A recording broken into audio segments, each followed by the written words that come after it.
নমস্কার বন্ধুরা, welcome to my channel, যেখানে ভূতের ভয় নিয়ে চলে এসে তোমাদের জন্য আর একটা নতুন রিয়েল হরর স্টোরি। তোমাদের স্টোরিগুলো পছন্দ হয়ে থাকলে আমাদের চ্যানেলটা সাবস্ক্রাইব করো, পাশে থাকা বেল আইকনটি বাজিয়ে দিও আমাদের ভিডিওর নোটিফিকেশন সবার আগে পাওয়ার জন্য। আর অবশ্যই করে লাইক করো, কমেন্ট করে জানিয়ে তোমাদের স্টোরিগুলো কেমন লাগছে। তোমাদের পছন্দ হয়ে থাকলে নিজের বন্ধুদের মাঝখানে অনেক অনেক করে শেয়ার করো। তোমাদের সাথেও যদি কোনো রিয়েল হরর এক্সপিরিয়েন্স হয়ে থাকে তো সেটা আমাদের সাথে শেয়ার করতে পারো। ইনস্টাগ্রামের লিঙ্ক নিচে ডিসক্রিপশনে দেওয়া আছে, সেখানে এসে আমাদের সাথে কথা বলতে পারো, নিজেদের স্টোরি জানাতে পারো, আমরা তার উপরেও ভিডিও আনবো। আর প্লিজ বন্ধুরা, ইনস্টাগ্রামের লিঙ্ক নিচে দেওয়া আছে, প্লিজ ইনস্টাগ্রামের পেজটা ফলো করে নিও। তাহলে চলো আজকের গল্প শুরু করা যাক।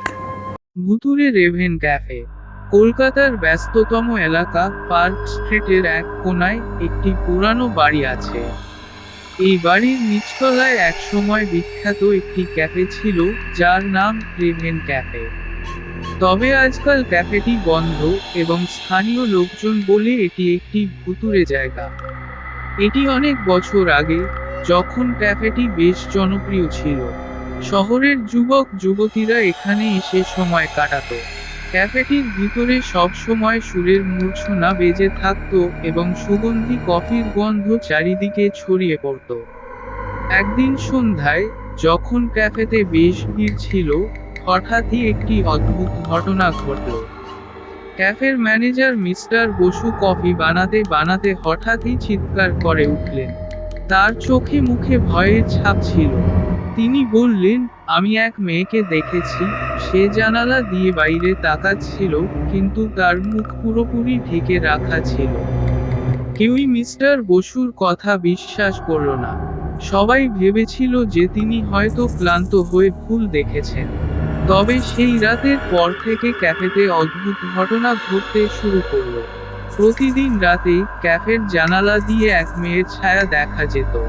তার মুখ ঢেকে থাকতো এবং সে একদৃষ্টিতে বাইরে তাকিয়ে থাকতো। যারা তাকে দেখতো তারা ভয়ে কাঁপতে কাঁপতে ক্যাফে ছেড়ে চলে যেত। ক্যাফের ভিতরে বাতিগুলি বারবার জ্বলে উঠতো আর নিভে যেত। কিছুদিন পর ক্যাফেটি সম্পূর্ণ বন্ধ হয়ে গেল। ম্যানেজার মিস্টার বসু কাজ ছেড়ে চলে গেলেন এবং ক্যাফের মালিকও আর কখনো ফিরে এলেন না। কিছু সাহসী যুবক যুবতী ক্যাফেটি পুনরায় চালু করার চেষ্টা করেছিল, কিন্তু তারা কেউই বেশি দিন টিকতে পারেনি। রাতে তারা অদ্ভুত শব্দ শুনতে পেত, কেউ কেউ আবার মেয়েটির ছায়া দেখতে পেত। এভাবেই রেভেন ক্যাফে ধীরে ধীরে ভুতুড়ে ক্যাফেতে পরিণত হলো। আজও পার্ক স্ট্রিট দিয়ে যারা চলাফেরা করে, তারা মাঝে মাঝে সেই ক্যাফের জানালায় সেই মেয়েটির ছায়া দেখতে পায়। কেউ কেউ বলে সে অপেক্ষা করছে তার হারানো প্রেমিকের জন্য, আবার কেউ বলে সে কোনো অশরীরী আত্মা।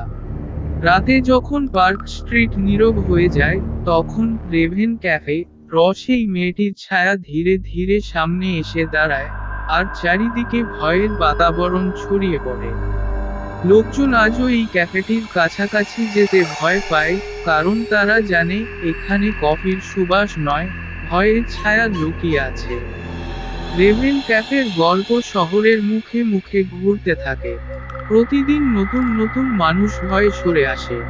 এই ভয়ঙ্কর কাহিনীর রহস্য উদ্ঘাটন করার জন্য স্থানীয় একজন সাংবাদিক, রাহুল সেন, এগিয়ে আসেন। তিনি সিদ্ধান্ত নেন যে তিনি নিজের চোখে এই ভুতুড়ে ক্যাফের ঘটনা প্রত্যক্ষ করবেন এবং সত্য উদ্ঘাটন করবেন। রাহুল তার সাথে একটি ক্যামেরা, একটি টর্চলাইট এবং একটি নোটবুক নিয়ে ক্যাফের ভিতরে প্রবেশ করেন। রাত তখন গভীর, চারিদিকে নিস্তব্ধতা। ক্যাফের দরজা ঠেলে তিনি ভিতরে ঢুকেন। তার মনে কিছুটা ভয় থাকলেও সত্য জানার তাগিদ তাকে সাহস যোগায়। ক্যাফের ভিতরে ঢুকেই রাহুল অনুভব করেন যে এখানে কিছু একটা অস্বাভাবিক আছে। বাতাস ঠান্ডা এবং চারিদিকে এক ধরনের নিস্তব্ধতার ভাব। হঠাৎই ক্যাফের এক কোণে একটি আলোর ঝলকানি দেখা যায়। রাহুল টর্চলাইটের আলো সেখানে ফেলেন, কিন্তু কিছুই দেখতে পান না। তিনি এগিয়ে যান এবং একটি পুরানো টেবিলের উপর তার ক্যামেরা রেখে চারিদিকে দেখতে শুরু করেন। হঠাৎই তিনি শুনতে পান কারো কান্নার আওয়াজ। আওয়াজটি আসছে ক্যাফের পিছনের একটি ছোট রুম থেকে। রাহুল ধীরে ধীরে সেই রুমের দিকে এগিয়ে যান। তার হৃদস্পন্দন দ্রুততর হতে থাকে। রুমে ঢুকেই তিনি দেখতে পান একটি পুরানো ডায়েরি পড়ে আছে।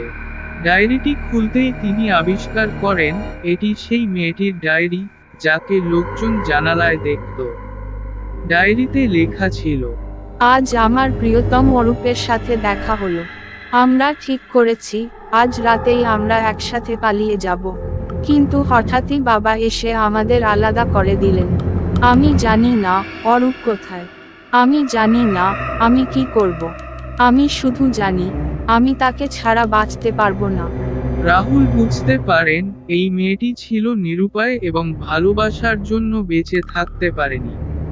তিনি আরো পাতাগুলি উল্টাতে থাকেন এবং দেখতে পান সেই মেয়েটি তার জীবনের শেষ দিনগুলিতে কিভাবে মানসিক যন্ত্রণার মধ্য দিয়ে গিয়েছিল তা বিস্তারিতভাবে লিখে রেখেছে। ডায়েরির শেষ পাতায় লেখা ছিল, আমি আর অপেক্ষা করতে পারছি না।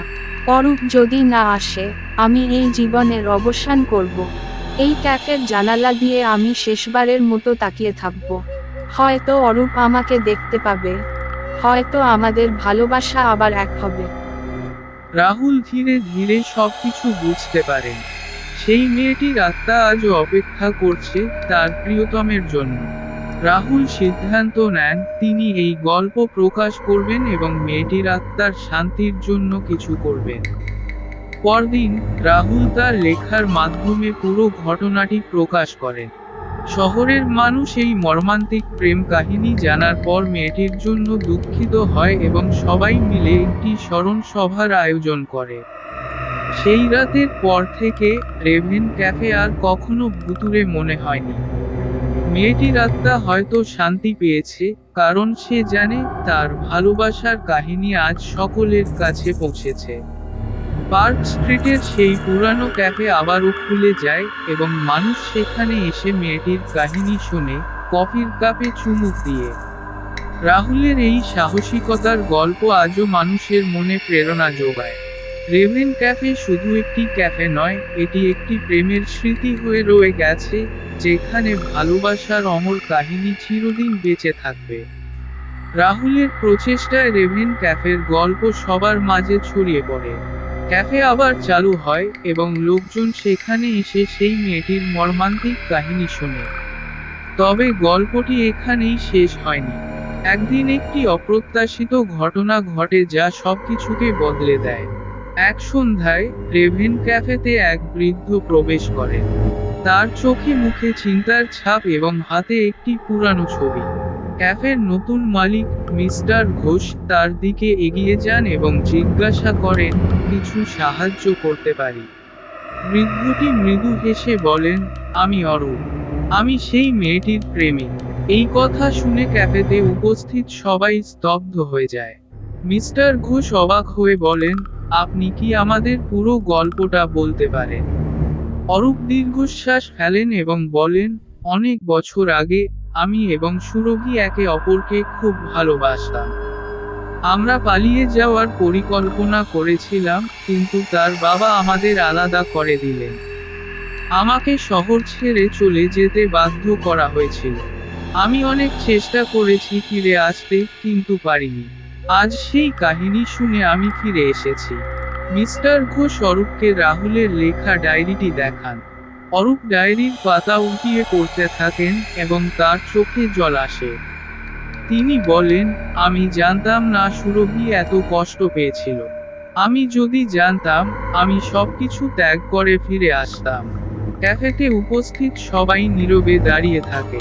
অরূপ বলেন, আমি জানতে চাই, সুরভির আত্মা কি এখনো এখানে আছে? একজন স্থানীয় প্রবীণ মহিলা বলেন, আমরা বিশ্বাস করি সে আজও জানালায় অপেক্ষা করছে। অরূপ ধীরে ধীরে জানালার দিকে এগিয়ে যান। তিনি তার হাত জানালার কাছে রাখেন এবং মৃদুস্বরে বলেন, সুরভি, আমি ফিরে এসেছি। আমি তোমাকে কখনো ভুলিনি। তুমি যেখানেই থাকো, আমার ভালোবাসা সর্বদা তোমার সাথে থাকবে। কিছুক্ষণ নীরবতা বজায় থাকে। হঠাৎই জানালার বাইরে একটি মৃদু বাতাস বয়ে যায় এবং সবাই অনুভব করে যেন একটি নীরব উপস্থিতি তাদের আশেপাশে রয়েছে। অরূপ ধীরে ধীরে ক্যাফের বাইরে চলে যান। মিস্টার ঘোষ এবং অন্যরা তাকে বিদায় জানায়। ক্যাফেতে একটি অদ্ভুত প্রশান্তি নেমে আসে। সবাই বুঝতে পারে সুরভির আত্মা হয়তো অবশেষে শান্তি পেয়েছে। সেই রাতের পর থেকে রেভেন ক্যাফে আর কখনো ভুতুড়ে অনুভূত হয়নি। সুরভির অপেক্ষার গল্প আজও মানুষের হৃদয়ে বেঁচে আছে, কিন্তু সেই মেয়েটির ছায়া আর কখনো দেখা যায়নি। ক্যাফেতে যারা আসে তারা কফির চুমুকে চুমুক দিয়ে ভালোবাসার অমর কাহিনী স্মরণ করে। রাহুল তার লেখার মাধ্যমে এই কাহিনীকে অমর করে রেখেছেন। অরূপের ফিরে আসার গল্প এবং সুরভির জন্য তার অমর ভালোবাসা আজও মানুষের মনে প্রেরণা যোগায়। রেভেন ক্যাফে শুধু একটি ক্যাফে নয়, এটি একটি স্মৃতি হয়ে আছে, যেখানে ভালোবাসার অমর কাহিনী চিরকাল বেঁচে থাকবে। ভুতুড়ে রেভেন ক্যাফে।